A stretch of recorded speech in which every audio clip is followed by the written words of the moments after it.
청년부 예배 오신 여러분을 환영합니다. 오늘도 찬양으로 주님 앞에 나아가기 원합니다. 네.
하시는 주님, 우리가 그 넘치는 사랑을 알기 원합니다. 주님의 그 긍휼과 사랑은 끝이 없고 우리를 날마다 새롭게 하시니 매일 그 기쁨을 기억하며 살아가게 하시옵소서. 주님의 그 성실함을 닮아갈 수 있도록 이 시간 함께 기도하시겠습니다.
다 같이 기도하시겠습니다.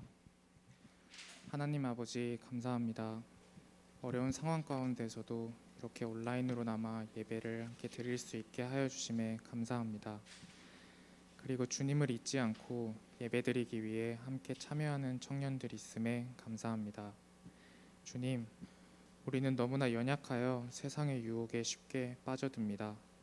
하지만 우리의 중심 되시고 삶의 이유 되시는 주님을 의지하며 이 어려운 시기를 지혜롭게 헤쳐나갈 수 있도록 하여 주시옵소서. 세상의 유혹에 무너지지 않고 우리가 다시 모일 그날을 기다리게 하여 주시옵소서. 주님, 말씀 전하시는 강도사님과 또 예배를 준비하는 리더십들을 위해 기도합니다. 겪어보지 않은 길을 이끌어가는 이들에게 은혜와 지혜를 허락하여 주시고 말과 행동에 항상 힘이 있게 하여 주시옵소서. 감사드리오며 언제나 사랑과 은혜가 넘치시는 주 예수 그리스도의 이름 받들어 기도드립니다. 아멘.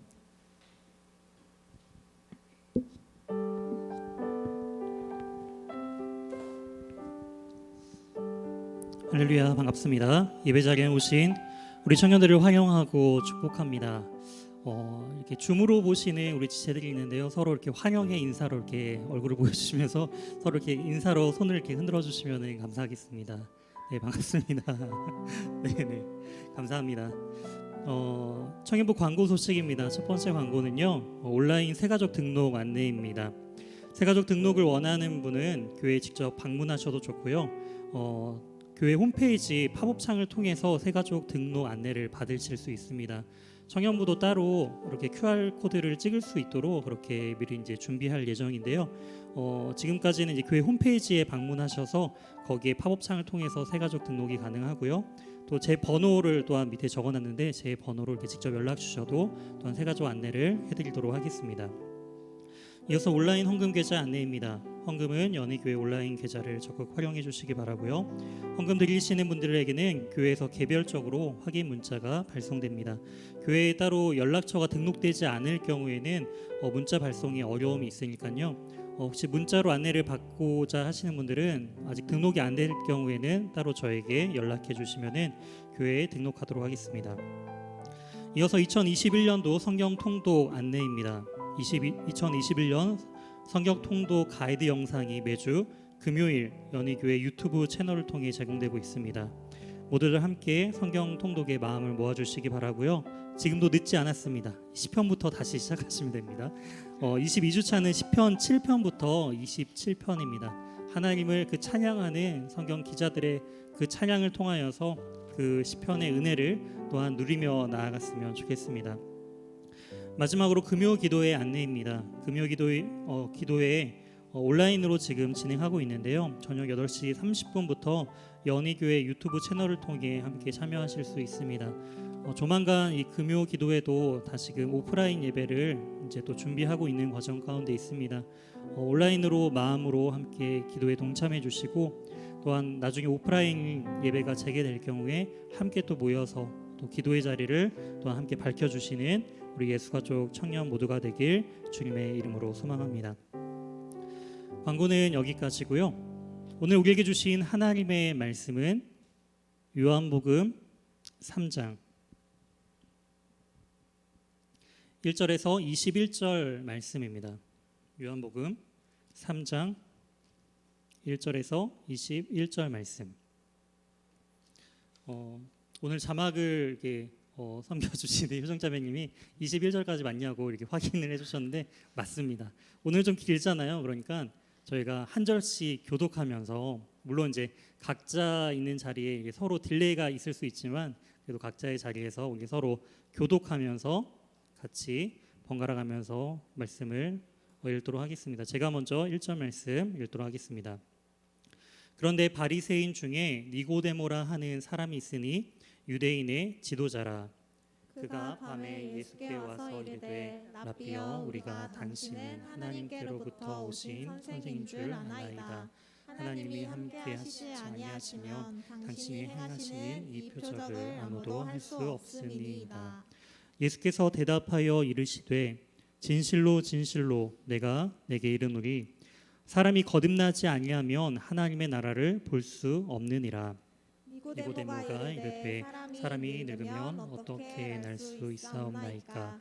두 번째 모태에 들어갔다 날 수 있사옵나이까?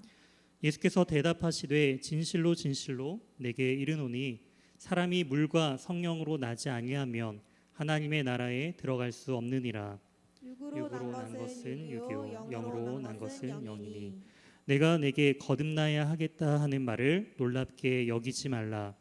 바람이 임의로 불매 내가 그 소리는 들어도 어디서 와서 어디로 가는지 알지 못하나니 성령으로 난 사람도 다 그러하니라. 니고데모가 대답하여 이르되 어찌 그러한 일이 있을 수 있나이까? 예수께서 그에게 대답하여 이르시되 너는 이스라엘의 선생으로서 그러한 것들을 알지 못하느냐? 진실로 진실로 내게 이르노니 우리는 아는 것을 말하고 본 것을 증언하노라. 그러나 너희가 우리의 증언을 받지 아니하는도다. 내가 땅의 일을 말하여도 너희가 믿지 아니하거든. 하물며 하늘의 일을 말하면 어떻게 믿겠느냐? 하늘에서 내려온 자 곧 인자 외에는 하늘에 올라간 자가 없느니라. 모세가 광야에서 뱀을 든 것 같이 인자도 들려야 하리니 이는 그를 믿는 자마다 영생을 얻게 하려 하심이니라. 하나님이 세상을 이처럼 사랑하사 독생자를 주셨으니 이는 그를 믿는 자마다 멸망하지 않고 영생을 얻게 하려 하심이라. 하나님이 그 아들을 세상에 보내신 것은 세상을 심판하려 하심이 아니요 그로 말미암아 세상이 구원을 받게 하려 하심이라. 그를 믿는 자는 심판을 받지 아니하는 것이요 믿지 아니하는 자는 하나님의 독생자의 이름을 믿지 아니하므로 벌써 심판을 받은 것이니라. 그 정죄는 이것이니 곧 빛이 세상에 왔으되 사람들이 자기 행위가 악함으로 빛보다 어둠을 더 사랑한 것이니라. 악을 행하는 자마다 빛을 미워하여 빛으로 오지 아니하나니 이는 그 행위가 드러날까 하며. 함께 읽도록 하겠습니다. 진리를 따르는 자는 빛으로 오나니 이는 그 행위가 하나님 안에서 행한 것임을 나타내려 함이라 하시니라. 아멘. 오늘 본문을 중심으로 거듭남이라는 제목으로 하나님의 말씀 증거하도록 하겠습니다. 혹시 우리 청년들은 인생 2회차 이런 이야기 한번 들어보셨나요? 인생 2회차. 어떨 때 이런 말들을 사용하나요?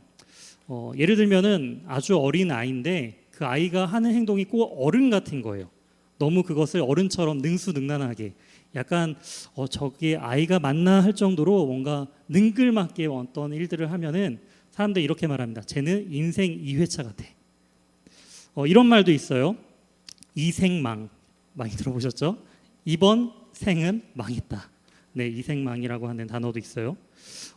누구에게나 인생 2회차가 있다라고 한다면 이생망인 사람도 아마도 이런 희망이겠죠. 이번 생은 망했지만 다음 생, 인생 2회차에는 그 실패가 밑거름이 될 수 있을 거야 라는 생각으로 희망을 갖고 다음 인생을 준비하겠죠.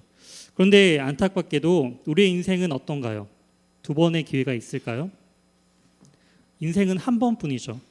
그렇기 때문에 우리의 인생은 매우 소중하며 또한 한 번뿐인 인생을 어떻게 살아가야 하는가라는 미래에 대한 고민을 안고 우리는 살아갑니다.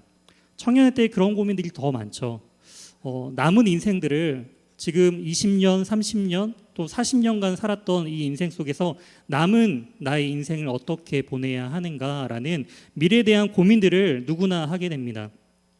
오늘 본문은 그러한 거듭남에 대한 부분들을 언급하고 있어요. 거듭남, 다시 태어나는 그 부분에 있어서 성경은 말하고 있습니다. 성경에서 말하고 있는 이 거듭남은 매우 중요해요. 왜냐하면 거듭나지 않고서는 하나님의 나라를 볼 수 없다라고 말씀하고 있고요. 거듭나지 않고서는 하나님의 나라에 들어갈 수 없다라고 말씀하고 계시기 때문이죠. 그렇기 때문에 한 번뿐인 인생 속에서 거듭남에 대한 참된 의미를 우리는 찾아가야 합니다. 하나님의 그 나라 가운데 하나님의 나라를 바라보며 하나님 나라에 어떻게 들어갈 수 있는가, 바로 이 거듭남에 대한 부분들을 우리가 이 말씀을 통해서 우리가 함께 나눔을 통해서 하나님의 나라를 보고 하나님의 나라를 누리며 복된 인생을 살아가는 저와 우리 예수가족 청년들이 되길 주님의 이름으로 소망합니다. 우리가 지난주에 이제 요한복음 2장에 대한 부분들을 우리가 살펴보면서 2주 전에는 우리가 가나안 혼인잔치에 대한 부분들을 살펴보았죠. 그리고 지난주에는 어떤 부분들을 살펴보았나요? 가나안 혼인잔치 이후에 예수님께서 유월절을 앞두고 예루살렘 그 성전으로 들어가시는 모습들을 우리가 살펴보았죠. 그래서 예루살렘 성전 가운데 거기가 이제 상업적으로 장사의 그런 장소로 변질되어 있는 그런 예루살렘 성전에서 예수님께서 그 모든 동물들과 사람들을 내쫓으면서 또한 돈을 바꾸는 그 상들을 엎으시면서 시위하시는 그 장면들을 우리가 살펴보았습니다. 진정한 연합이란, 또한 진정한 성전이란 무엇인지를 예수님께서 우리에게 말씀해 주셨다라는 것이죠. 그것에 이어서 이제 진정한 성전에 대한 의미를 예수님께서 보여주신 이후에 이제 3장에서 예수님께서는 이제 한 인물과 마주 대하시는 그 모습들을 볼 수가 있습니다.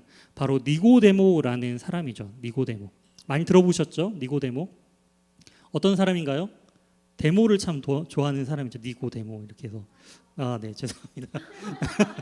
네, 니고데모에 대한 설명이 1절에 나와 있어요. 어떠한 설명이냐? 바리새인이다라고 처음에 등장하고 있습니다. 바리새인은요, 이제 분리하다, 분리주의자예요. 어떤 것에 대한 분리냐? 세상과 세속에 대한 분리를 의미합니다.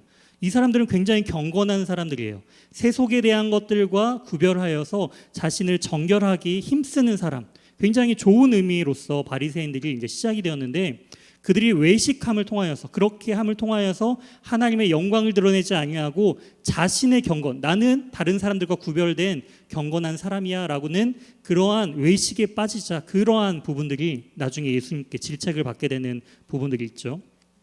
이처럼 니고데모는 굉장히 경건한 사람이었어요. 바리새인이라고 소개하고 있고요. 또한 유대인의 지도자라고 소개하고 있습니다.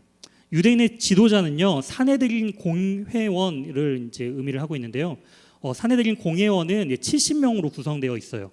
그리고 70명을 주관하는 사람이 이제 대제사장이 이 70명을 주관하고 있습니다.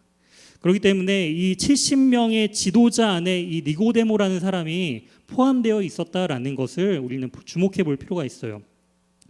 이 사내들인 공의원은 어떠한 역할을 하느냐? 입법, 사법, 행정권을 다 가지고 있는 사람이에요. 법을 정하고 하나님의 말씀, 율법을 통하여서 무엇이 옳고 그른지를 판단하고 또한 죄인들을 이제 정죄하는 역할들을 바로 이 사내들인 공회에서 이제 진행하는 것을 볼 수가 있는데요.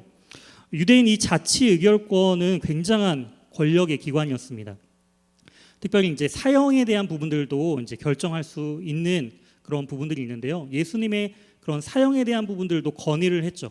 근데 이들이 못하는 게 뭐냐면은 사형에 대한 실제적인 집행은 할 수가 없어요. 왜냐하면은 그 집행은 로마에서만 할 수 있기 때문에 예수님에 대해서 사형에 대한 부분들을 건의하면서 실제로 집행할 수 없으니까 이제 로마 이제 분봉왕에게 헤롯에게 데리고 가는 모습들을 나중에 볼 수가 있는 것이죠. 어찌됐든 이 중요한 것은 니고데모는 오늘날로 따지자면은 국회의원 겸 그다음에 판사의 역할을 같이 감당하고 있는 절대 권력을 가지고 있었던 사람이다라고 볼 수 있습니다. 사회적으로 굉장히 높은 지위를 가지고 있는 이 사람이 밤중에 예수님을 찾아오는 이야기가 바로 3장의 시작이다라는 것을 우리는 주목해 볼 필요가 있습니다. 왜 니고데모는 밤중에 찾아온 것일까요? 학자들은 이렇게도 해석합니다. 사내들인 공의원이 얼마나 바쁜지를 보여주기 위해서 낮에는 찾아갈 시간도 없고 밤중에만 갈 수 있을 정도로 많이 바쁜 사람이다라는 것을 좀 강조하기 위해서다라고 말하는 학자들도 있고요. 또한 자신의 지위상 사람들에게 좀 이렇게 많이 노출되는 것이 부담스러울 수도 있기 때문에 밤중에 찾아갔다라고 해석하는 학자들도 있어요. 하지만 이것은 이제 당시 이 니고데모가 처해 있는 사회적인 지위를 가지고 이제 예측한 부분이지만 이 요한복음 이 본문 자체를 가지고 왜 니고데모가 밤중에 찾아왔는지 이 부분을 살펴보기 위해서는 요한복음에서 사용된 밤이라는 용어의 그런 용례에 대해서 우리는 이해해 볼 필요가 있습니다. 요한복음에서 이 밤이라는 의미는요, 빛과 대조되는 것이죠. 어둠이 이 빛을 알지 못하는 1장에서 등장했죠. 빛이 비춰졌지만 빛 대신 예수님께서 오셨지만 어둠은 이 빛을 오히려 거부하는 그 모습 가운데 빛과 대조된 어둠의 세력을 의미할 때 이 밤이라는 단어를 사용하고 있습니다. 즉 이 니고데모가 밤에 예수님께 찾아왔다라는 것은요, 그가 빛과 대조된 어둠, 즉 영적인 무지의 상태에 있었다라는 것을 지금 강조하고 있는 그런 본문이기도 합니다. 니고데모가 예수님께 왔다라는 것은 그가 빛에 이끌려서 왔다라기보다는 지금 어두운 상황 가운데 빛 대신 예수님께서 그 어두운 상태에 있었던 이 니고데모를 어떻게 변화시켜 나아가시는지 그 과정들을 우리에게 보여주고 있다라는 것이죠. 니고데모가 왜 예수님을 찾아왔나요? 2절에 나와 있습니다. 2절 하반절에 당신이 행하시는 이 표적을 아무도 할 수 없음이니이다. 왜 왔다고요? 예수님께서 행하신 표적을 보고 이 니고데모가 예수님을 밤중에 찾아왔다라고 우리는 이 말씀을 통해 본문을 통해 알 수가 있습니다. 근데 요한복음 2장 23절과 24절에 우리가 지난주에 살펴본 그 본문 가운데 이렇게 기록되어 있죠. 6월절에 예수께서 예루살렘에 계시니 많은 사람이 그의 행하시는 무엇을 보고요? 표적을 보고 그를 믿었으나 예수는 그의 몸을 그들에게 의탁하지, 그래서 의탁하다라는 말은 믿지 않았다라는 것을 의미하고 있습니다. 표적을 보고 사람들은 예수님을 믿었지만 예수님께서는 사람들의 그 믿음을 온전히 믿지 않았다라는 거예요. 왜죠? 표적만을 바라보면서 그 표적의 진정한 의미 대신 그 예수님을 이해하지 못했기 때문이다라는 것이죠. 그러한 실제적인 구체적인 적용의 예가 바로 3장의 니고데모가 예수님을 찾아온 사건입니다. 표적을 보고 니고데모는 예수님을 찾아왔어요. 예수님은 뭔가 다르구나. 예수님은 이 표적을 보니까 구약의 선지자처럼 하나님의 그 말씀을 대언하는 랍비야, 선생님이야, 그러한 선지자야, 이런 마음으로 예수님께 나아왔습니다.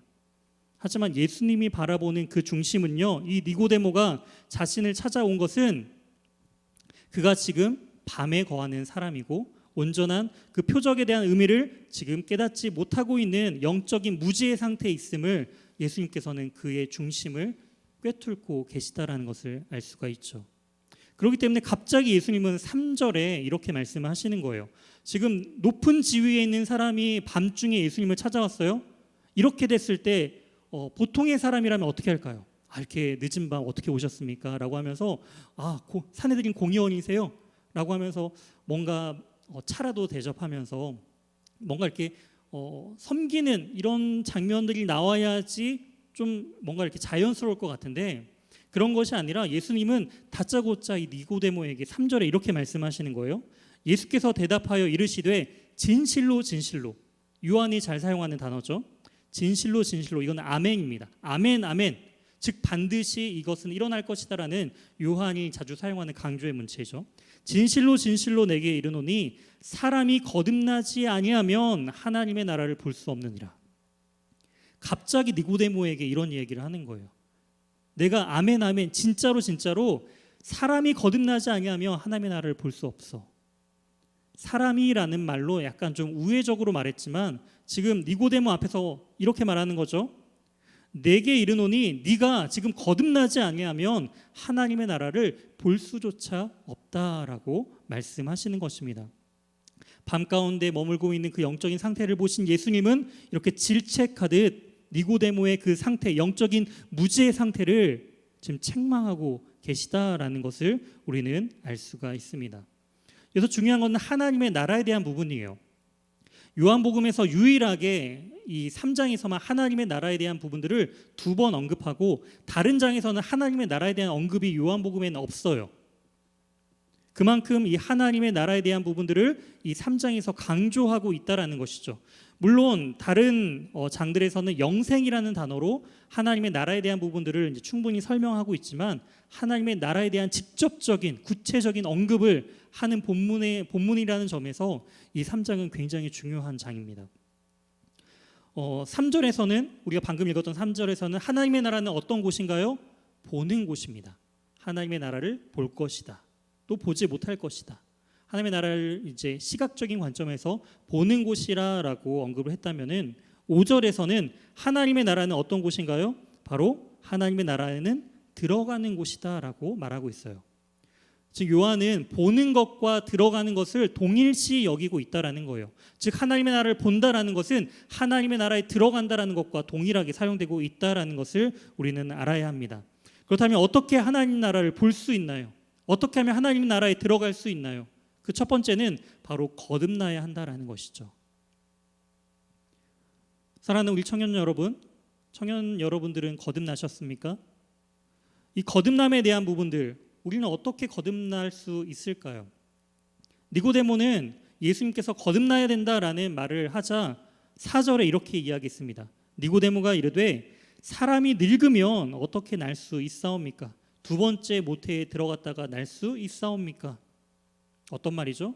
다시 태어나야 된다라는 말을 들으니까 내가 이렇게 나이도 많고 좀 늙었는데 다시금 갓난아기처럼 아니면 엄마의 뱃속에 어떻게 다시 들어갔다가 나오는 그러한 육체적인 다시금 태어나는 일들을 반복할 수 있겠습니까? 라고 지금 예수님께 말하는 거예요. 야, 너 거듭나야 돼. 너 다시 태어나야 돼. 라고 말할 때 내가 어떻게 그러면 다시 이렇게 컸는데 엄마 뱃속에 어떻게 들어갔다가 나올 수 있어? 지금 이렇게 이야기하는 거예요. 니고데모가 이해하는 거듭남은 어떤 거듭남인가요? 즉 육적인 거듭남입니다. 바로 출생에 대한 부분이죠. 6절에 나와 있습니다. 육으로 난 것은 육으로, 영으로 난 것은 영이니. 니고데모가 이해하고 말하고 있는 것은 바로 이 육적인 출생에 대한 거듭남을 이야기하고 있어요. 하지만 예수님께서 말씀하시는 이 거듭남은 이 육적인 다시 육체의 다시 태어남에 대한 것이 아니다라는 것을 강조하고 있습니다. 그래서 거듭나다라는 것은 다시 태어나다라는 의미도 있지만 또 하나의 다른 의미가 있어요. 위로부터 나다라는 의미를 가지고 있습니다. 즉 거듭나다라는 것은 다시 태어난다라는 의미뿐만이 아니라 위로부터 하늘로부터 다시 낳게 되는 다시 새로워지는 것을 의미한다라는 것이죠. 지금 예수님께서는 그런 의미로 거듭남에 대한 부분들을 언급하고 있는 거예요. 뱃속에서 엄마 뱃속에서 다시 태어나는 의미가 아니라 바로 영적인 다시 태어남, 다시 하늘로부터 임하게 되는 새로워짐을 예수님께서는 말씀해주고 계신 것입니다. 5절입니다. 예수께서 대답하시되 진실로 진실로 내게 이르노니 사람이 물과 성령으로 나지 아니하면 하나님의 나라에 들어갈 수 없느니라. 하나님이 어떻게 볼 수 있는가? 하나님의 나라에 어떻게 들어갈 수 있는 것에 대한 두 번째로 강조해주고 있는 것은 바로 이 5절에 나타나 있는 물과 성령으로 나야 한다라는 것을 지금 말씀해주고 있습니다. 거듭나야 하는데 그 거듭남은 바로 물과 성령으로 나야 되는 것을 지금 예수님께서는 말씀해주고 계신 것이죠. 물로 그리고 성령으로 거듭난다는 것은, 다시 태어나야 된다는 것은 어떤 의미인가요? 물이 의미하고 있는 것은 정결을 의미해요. 그리고 이 물은 또한 성령을 의미합니다. 즉 예수님께서는 아멘 아멘 진실로 진실로라고 말하는 것처럼 이 거듭남에 있어서도 성령으로 거듭나야 된다라는 것을 지금 반복해서 강조해주고 있다라는 것을 말씀해주고 있다라는 것이죠. 이처럼 우리가 거듭나야 하는데 그 거듭날 수 있는 유일한 것은 하늘로부터 거듭나는 것이고, 또한 그 거듭나게 하는 그 주체는 바로 성령을 통하여서 거듭날 수 있게 됨을 말씀하고 있다라는 것입니다. 니고데모는 굉장히 놀랐어요. 어떻게 이 성령에 대한 부분들을 이해할 수 있겠습니까? 니고데모는 그걸 잘 모르겠다라는 거예요. 그때 예수님께서는 한 가지 비유로서 이 성령에 대한, 성령이 내주하고 성령이 함께 하시다라는 것을 비유적으로 8절에 이렇게 이야기를 합니다. 8절에 바람이 임의로 불매 내가 그 소리는 들어도 어디서 와서 어디로 가는지 알지 못하나니. 바람이 불면은 바람 소리 들어보셨나요? 바람이 또한 우리 곁을 지나가잖아요. 바람이 흩날리면서 내 뺨을 지나가기도 하고 내 몸을 스쳐서 지나가는 것을, 바람이 이렇게 지나가는 것을 우리가 느끼잖아요. 못 느끼셨나요? 네, 못 느꼈으면 이제 밖에 한번 나가 보시면은 그 바람을 맞이하실 수 있을 것 같아요. 그런데 그 바람이 어떤가요? 눈에 보이나요? 보이지 않아요. 그리고 그 바람이 어디로 왔다가 어디로 향하는지, 나를 지나간 그 바람이 어떻게 가고 있는지 알 수가 없어요. 성령도 마찬가지다라는 거예요. 성령도 느낄 수 있어요. 성령께서 우리와 함께 하시는구나, 성령께서 내 안에, 내 삶 가운데 역사하시는구나라는 것을, 성령에 대한 부분들을, 영적으로 깨어있는 사람들은 성령을 느낄 수가 있다라는 것입니다. 그런데 구체적으로 설명하기는 애매하다라는 거예요. 혹시 성령님을 설명해 주실 수 있을까요? 성령께서 어떻게 내 안에 역사하셔서 나를 어떻게 지나가셔서 나를 어떻게 인도하고 계시는지 정말 그 확실한 부분들을 설명해 주실 수 있느냐라는 것이죠. 잘 모른다라는 거예요. 성령의 역사를 정확하게 설명할 수는 없다라는 것과, 우리는 우리 이성적인 부분으로서는 그 성령의 역사하심을 다 이해할 수는 없다라는 거예요. 하지만 중요한 거는 성령께서 우리 안에 거하시며 우리의 삶 가운데 반드시 역사하시는 분이시다라는 것을 예수님께서는 말씀해주고 계십니다. 이 성령에 대한 부분들을 니고데모가 모르고 있었다라는 거예요. 그랬을 때 예수님께서는 10절에 이렇게 말씀하시죠. 예수께서 그에게 대답하여 이르시되 너는 이스라엘의 선생으로 이러한 것들을 알지 못하느냐. 책망하시죠. 유대인들의 지도자로서, 스승으로서, 또한 바리새인으로서, 랍비로서 사람들에게 올바른 길을 제시해 줘야 할 지도자가 이처럼 거듭남에 대한 가장 중요한 이 부분들을 모르고 있다라는 부분들을 책망하고 계십니다.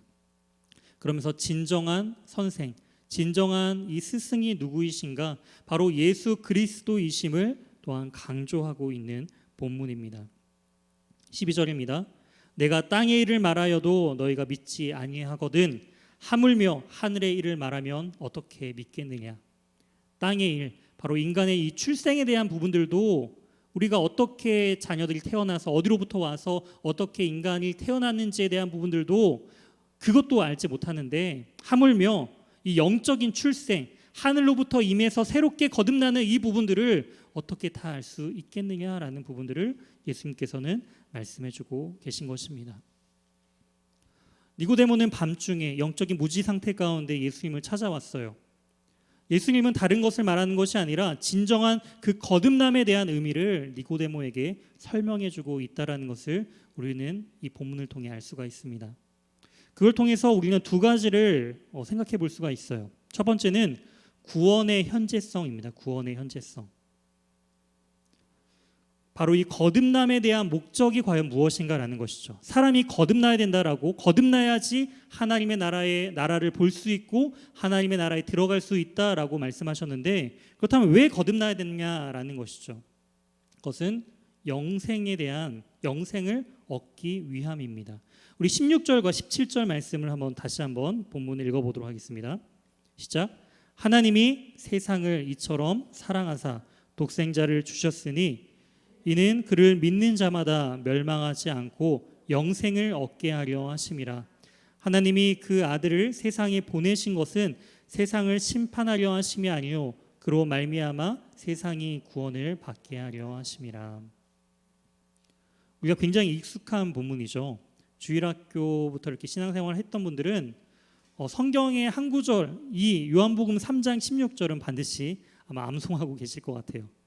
노래로도 배우고 율동으로도 배우고 계속 반복했던 것이기 때문에 굉장히 이제 중요한 본문인데요. 그런데 우리가 생각해 볼 부분이 있습니다. 여기서 하나님이 세상을 어떻게 사랑하신다고요? 이처럼 사랑하사라고 했는데 과연 이처럼은 과연 어떻게 사랑하신 것일까요? 이처럼 사랑하셨다라고 하는데 이처럼은 과연 어떻게 사랑하신 것인가? 어떻게 사랑하셨을까요? 이처럼 사랑에 대한 부분들을 알기 위해서는 우리 14절과 15절에 대한 부분들을 다시 한번 읽어야 됩니다. 14절 15절 한번 같이 읽어볼까요? 시작. 모세가 광야에서 뱀을 든 것 같이 인자도 들려야 하리니 이는 그를 믿는 자마다 영생을 얻게 하려 하심이라. 그렇죠? 이 영생을 믿는 자마다 영생을 얻게 하려 하심이라라는 것을 계속적으로 반복하면서 이처럼에 대한 그 구체적인 부분들이 바로 14절에 대한 부분임을, 예수님께 하나님이 얼마나 이 독생자를 우리에게 주신 만큼 사랑하셨는가에 대한 부분들이 이미 구약 시대에 모세의 그런 광야에서 뱀을 든 그 사건을 통해서 우리에게 말씀해주고 계신 거예요. 이 모세가 광야에서 뱀을 든 사건은요, 민수기 21장을 배경으로 하고 있습니다. 사람들이 광야 가운데 이제 가나안 땅으로 가는 과정 가운데 불평하기 시작했어요.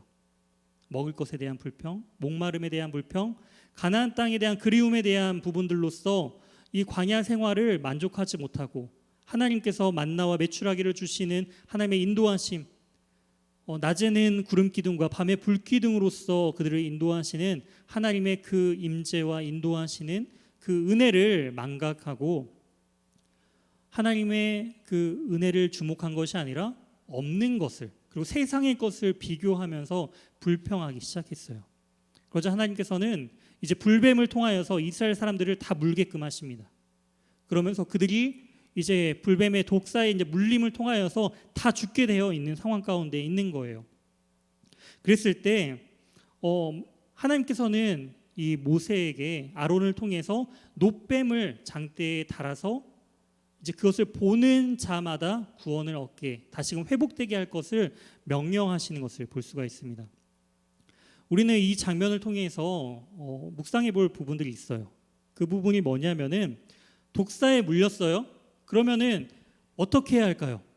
가장 먼저 절개를 해서 피를 빼내고 그다음에 빨리 이제 이 독을 제거한 이후에 의사에게 보여줘서 빨리 이 독에 대한 이제 항생제라든지 이제 진찰을 받아야 되는 거잖아요. 그런데 백성들은 그것을 기대했을 거예요.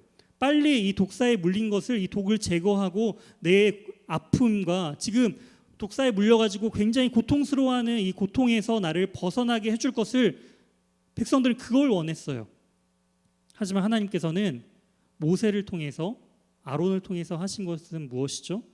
이스라엘 백성들에게 독을 제거하는 것을 지금 우선순위로 준비한 것이 아니라 놋으로 그들이 물렸던 그 뱀의 형상을 만들어서 장대 위에 만들어라라는 것입니다. 아니 지금 아파 죽겠는데, 죽어가고 있는데, 얼굴이 지금 다시금 이제 새파래져 가고 있는데, 내 자녀가, 내 부모가 죽어가고 있는데 모세랑 이 아론은 놋으로 지금 불뱀을 이제 만들고 있는 거예요. 그걸 보면서 얼마나 그 사람들의 마음 가운데는 분노가 일었을까요? 지금 이 문제를 해결해 줘야 되는데 지금 뭐 하고 있는지 이 백성들은 이해가 되지 않는 것입니다. 근데 여기에 하나님의 관점이 있어요. 하나님은요, 이 이스라엘 백성들, 불뱀에 물린 이스라엘 백성들을 한순간에 낫게 하실 능력이 있으신 분이시죠. 그런데 왜 이렇게 지체를 하면서 그들을 바로 고쳐주지 아니하신 걸까요? 하나님 아신 거예요. 그들을 믿지 않으신 거죠. 그들을 지금 당장 고쳐주어도 내일 되면은 이들은 다시 하나님을 원망할 백성들이었습니다. 그래서 이 죄에 대한 근본적인 문제를 해결하기를 원하셨다라는 것이죠. 이 근본적인 죄에 대한 문제를 하나님께서 어떻게 해결하시느냐? 땅에 있는 것을 바라봄을 통하여서 해결받는 것이 아니라 그 노뱀을 형상화한 불뱀을 형상화한 노스로 만든 그 뱀을 장대에 높이 올림을 통하여서 하늘을 바라보게 하면서 그것에 달린 노뱀을 바라볼 때 그 바라보는 믿음을 통하여서 그들을 구원하게 하시겠다라는 것입니다. 세상 아래에서는 구원의 가능성을 찾을 수 없다라는 것입니다. 즉 하늘을 바라봐야 된다라는 것이죠. 어디요? 이제 노뱀처럼 십자가에 달릴 그 예수 그리스도, 십자가에 달릴 뿐만이 아니라 부활하셔서 승천하실 하나님의 보좌 우편에 앉아 계실 그 예수 그리스도를 바라봄을 통하여서 구원에 이를 수 있다라는 것을, 그리고 영생을 얻게 한다라는 것을 이 모세의 노뱀 사건을 통해서, 그리고 예수 그리스도를 통해서 우리에게 지금 보여주고 계신 것입니다. 근데 중요한 게 있어요. 이 영생은요, 죽지 않고 영원히 사는 것을 의미하는 것이 아닙니다. 생각해 보세요. 내가 지금 굉장히 괴로워요. 빨리 지금 이 생을 사는 것도 너무나 괴로운데 만약 죽지 않고 이 고통이 영원하다고 생각을 해보세요. 이게 영원히 축복인가요? 내가 굉장히 고통스러운 상황 가운데 그것이 죽지 않고 영원히 지속된다? 그것은 참된 행복이 아닐 것입니다. 이처럼 영생은요, 죽음 이후에 우리가 가는 어떠한 누리게 될 삶만 의미하는 것이 아니다라는 거예요. 현재와 굉장히 긴밀하게 연결되어 있는 것이 영생이다라는 것이죠. 영생은요, 하나님이 성도에게 주는 선물입니다. 시편 133편 1절에서 3절 말씀을 제가 읽어드리도록 할게요. 보라, 형제가 연합하여 동거함이 어찌 그리 아름다운고, 머리에 있는 보배로운 기름이 수염 곧 아론의 수염에서 흘러 그의 옷깃까지 내림 같고, 헐몬의 이슬이 이스라엘 산에서 내림 같도다. 거기서 여호와께서 복을 명령하셨나니 곧 영생이로다. 지금 형제가 연합하여서 서로 하나님 안에서의 기쁨을 누리고 있는 것을 지금 영생이라고 말씀하고 있는 거예요. 바로 영생은요, 사랑과 우애로 가득 찬 공동체적 삶입니다. 그렇기 때문에 우리가 함께 이 공동체 안에서, 가정 안에서, 이 교회 안에서 이 공동체의 기쁨을 누리면서 살아가는 것이 현재적인 영생을 우리가 누리면서 살아가고 있는 거예요. 죽어서 천국 가는 것만이 영생이 아니라 우리가 이 땅 가운데서 하나님께서 이미 우리에게 주신 그 영생을 누리며 살아가는 것을 하나님께서 이 공동체를 통하여서 우리에게 보여주고 계시다라는 거예요. 이미 우리에게 선물로 주셨다라는 거예요. 그런 영생을 누리고 계시나요? 가정에서, 교회 안에서, 내가 지금 머물고 있는 그 공동체 안에서 우리는 이 영생의 기쁨을 누려야 합니다. 어떻게요? 땅의 것을 바라보며 누릴 수가 없어요. 불평할 수밖에 없는 것이죠. 없는 것뿐인 거예요.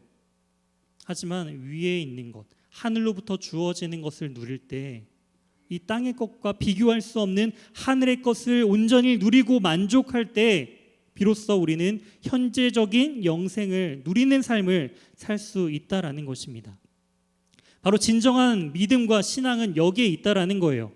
영원한 것, 하늘부터 주어지는 것을 누리는 것, 그것이 주님께서 이 니고데모에게 말씀하시는 참된 거듭남에 대한 소망과 인생임을 우리에게 보여주고 있습니다. 예수님은 두 번째로 우리에게 이 본문을 통해서 무엇을 말씀하시느냐? 구원의 현재성을 말씀해 주셨다면 또 한 가지는 심판의 현재성을 또한 함께 말씀해 주고 계십니다. 18절부터 21절 말씀을 다시 한번 읽어드리도록 하겠습니다. 그를 믿는 자는 심판을 받지 아니하는 것이요 믿지 아니하는 자는 하나님의 독생자의 이름을 믿지 아니함으로 벌써 심판을 받은 것이니라. 그 정죄는 이것이니 곧 빛이 세상에 왔으되 사람들이 자기 행위가 악함으로 빛보다 어둠을 더 사랑한 것이니라.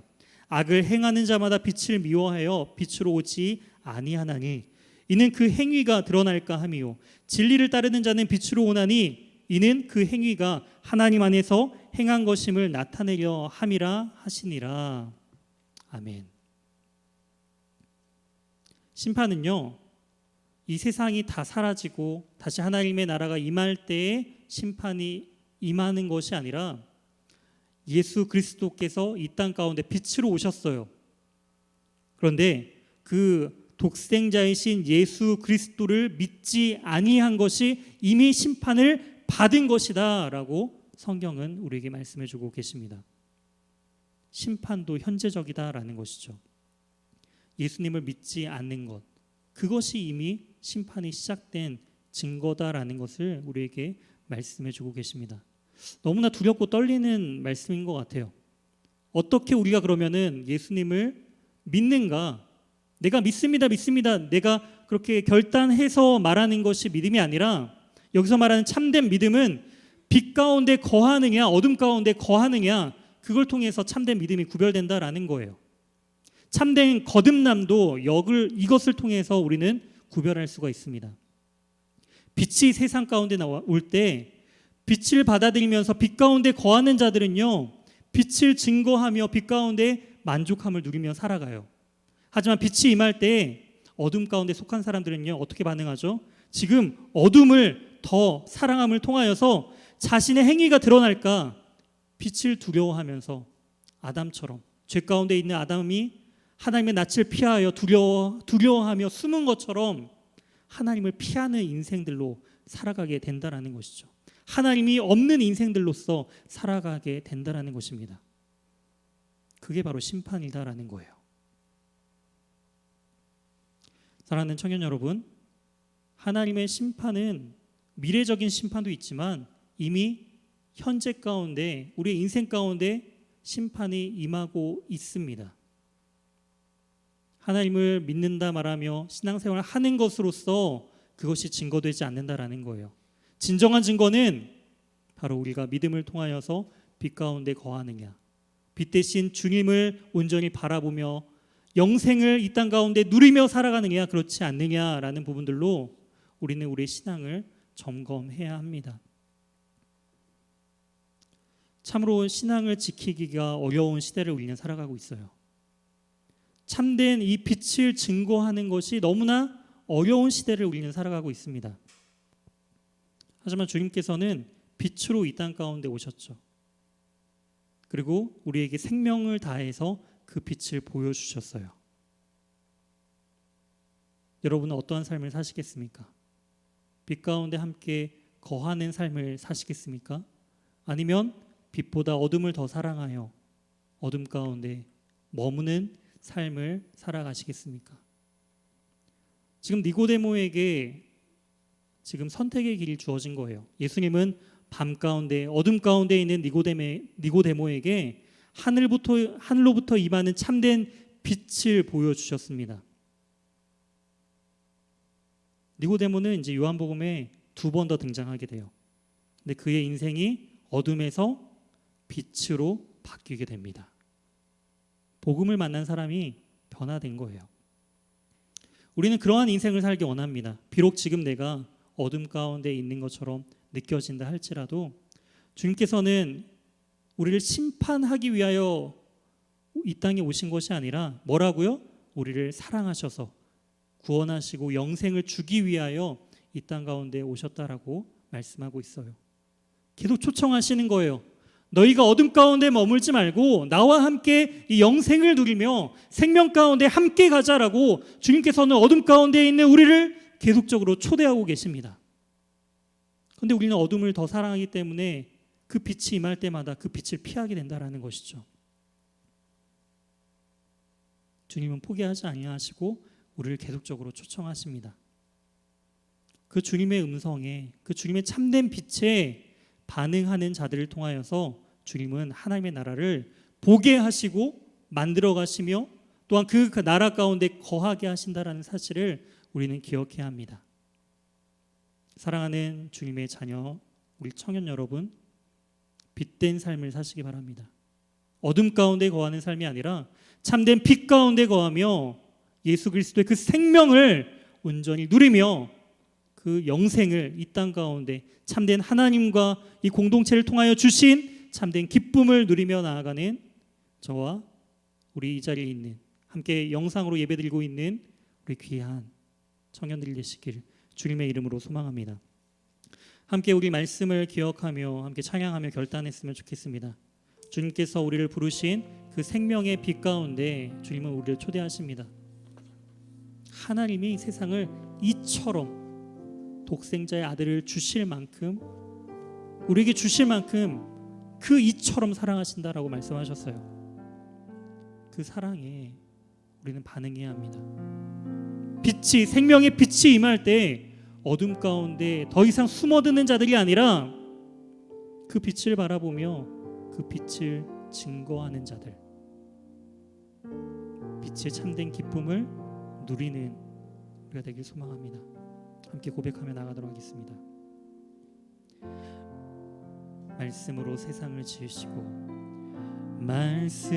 말씀으로 세상 지으시고 생명의 빛으로 오신 주 그의 이름을 영접하는 자 자녀 삼으셨네.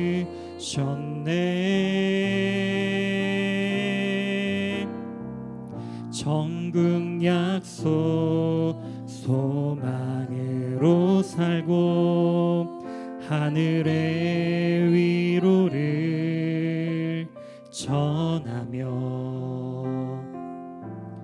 의에 줄이고 목마른 자 우릴 찾으시네. 어둠 속 우리 위해 수치를 참으신 주 생명의 빛 우릴 비추시네. 주의 마음 눈물로 이 땅에 씨를 뿌려 생명의 빛 비추게 하소서. 우리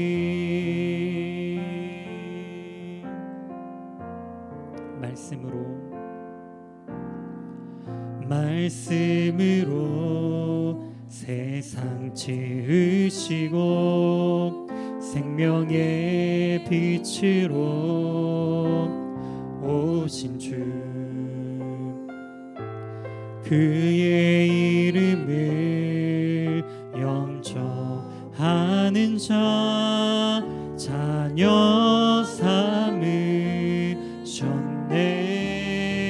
천국 약속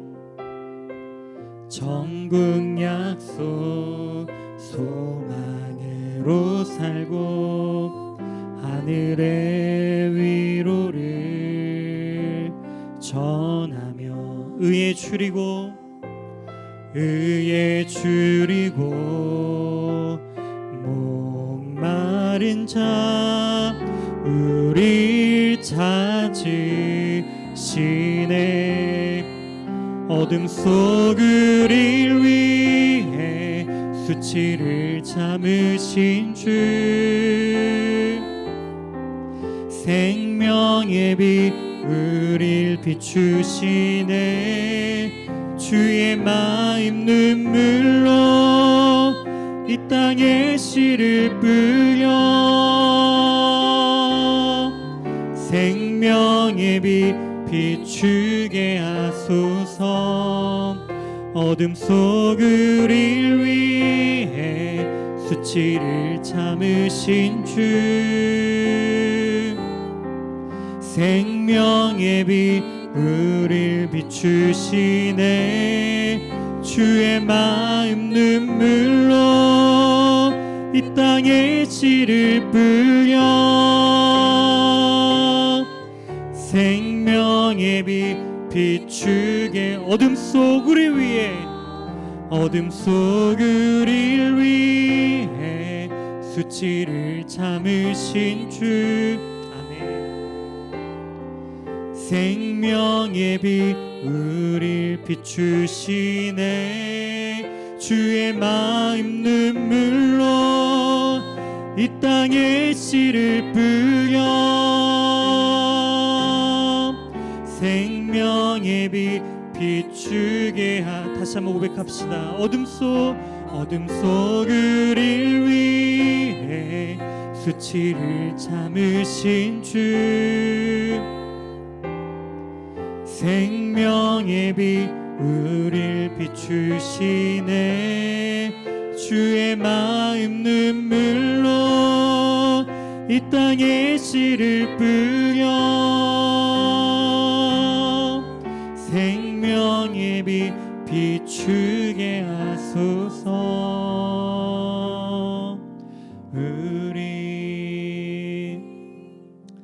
우리 말씀을 기억하며 함께 기도하며 나가도록 하겠습니다. 진정한 영생은 우리가 지금 이 땅 가운데 현재적으로 누리는 것입니다.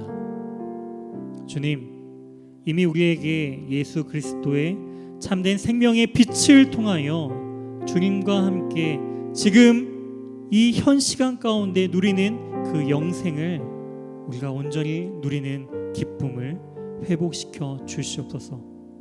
이스라엘 백성처럼 세상의 것과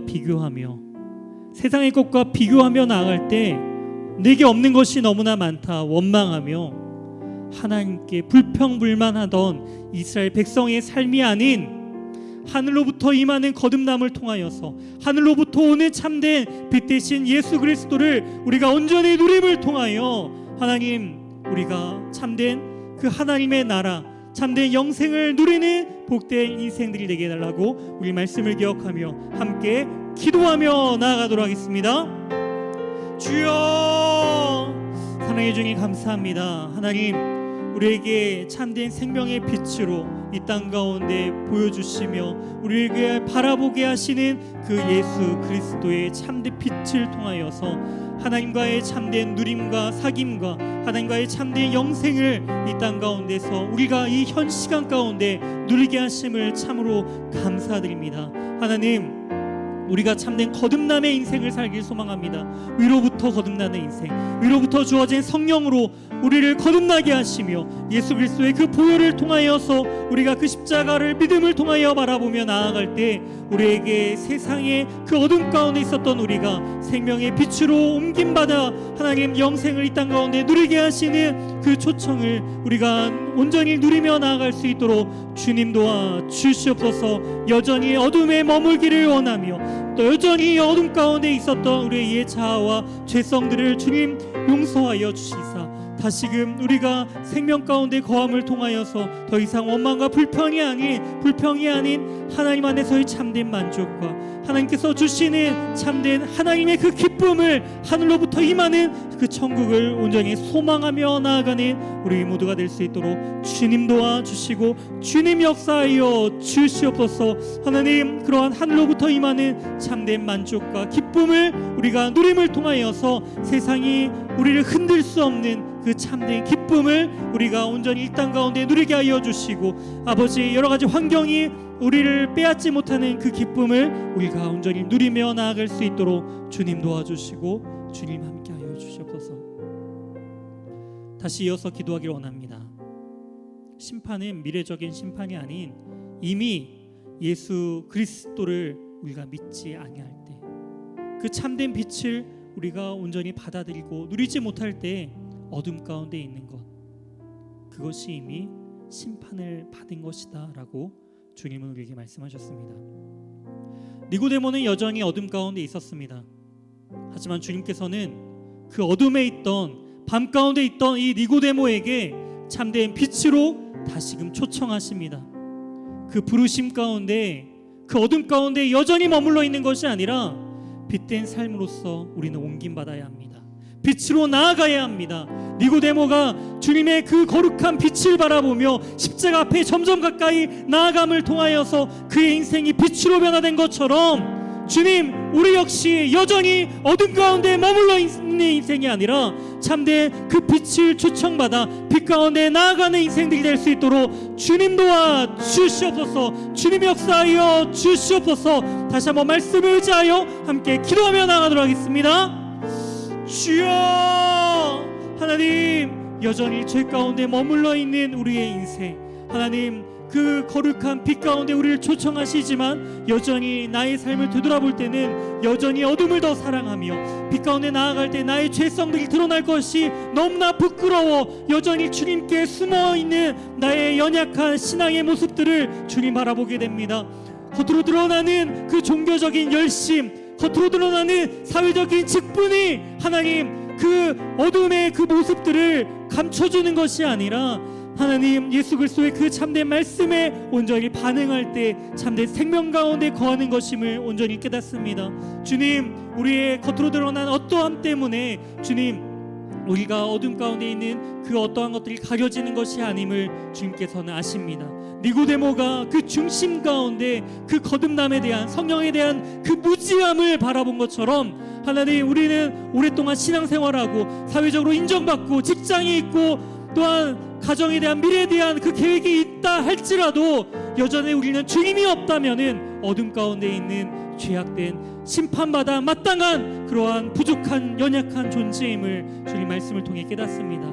다시금 하나님의 그 빛으로 부르시는 그 초대 가운데 우리가 반응하며 나아가길 소망하오니 하나님, 여전히 어둠 가운데 머물러 있던 우리의 옛 습관과 죄성들에서 다시금 그 주님만을 바라봄을 통하여서 이제 땅의 것을 바라보는 인생이 아닌 하늘부터 임하는 하늘의 것을 바라봄을 통하여서 이미 우리를 위하여 죽으신 십자가를 바라보게 하여 주시고 다시금 우리를 위하여 부활을 승천하신 하나님 우편에 앉아 계신 하나님의 나라의 그 영광을 바라봄을 통하여서 다시금 우리가 거듭나는 인생, 하나님께 주어진 복된 인생으로서의 삶을 살아갈 수 있도록 주님 도와 주시옵소서. 주님 그러야 하여서 이 땅 가운데 하나님의 영원한 하나님의 나라를 누리게 도와주시고 그의 이미 주어진 그 심판 가운데서 주님 생명으로 우리를 불러 주시옵소서. 우리를 변화시켜 주시옵소서. 우리를 회복시켜 주시옵소서. 우리를 거듭나게 하여 주시옵소서. 우리를 불쌍히 여겨 주시옵소서. 주님, 우리는 거듭나야 합니다. 위로부터 거듭나야 합니다.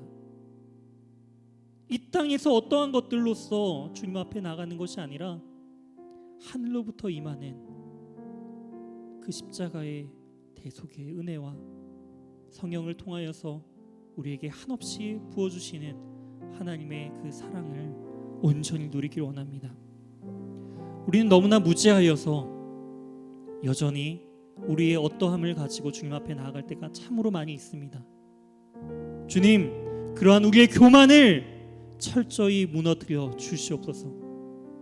니고데모가 자신의 그 종교성과 사회적인 직분으로서 주님 앞에 나왔지만 그가 참된 빛을 깨달아 빛 가운데 거할 때 그의 인생이 변화된 것처럼 우리 어떠함이 아닌 부족하고 연약하지만 그럼에도 불구하고 주님을 바라보며 주님을 믿고 의지하며 나아가는 그 심령 한 사람 한 사람을 주님께서는 버리지 아니하시며 사랑으로 품으시고 이처럼 사랑하시는 그 하나님의 그 은혜를 우리에게 아낌없이 부어주신 것처럼 그 사랑을 받아 이 땅 가운데 참된 빛의 증인으로서의 삶을 살아갈 수 있도록 주님 도와주시옵소서.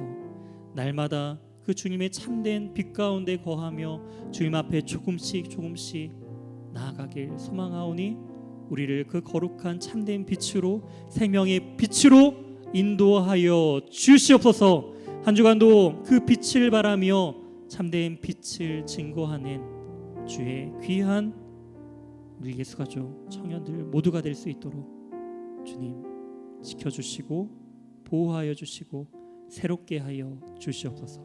이 모든 말씀 살아계신 예수 그리스도의 이름으로 기도드립니다.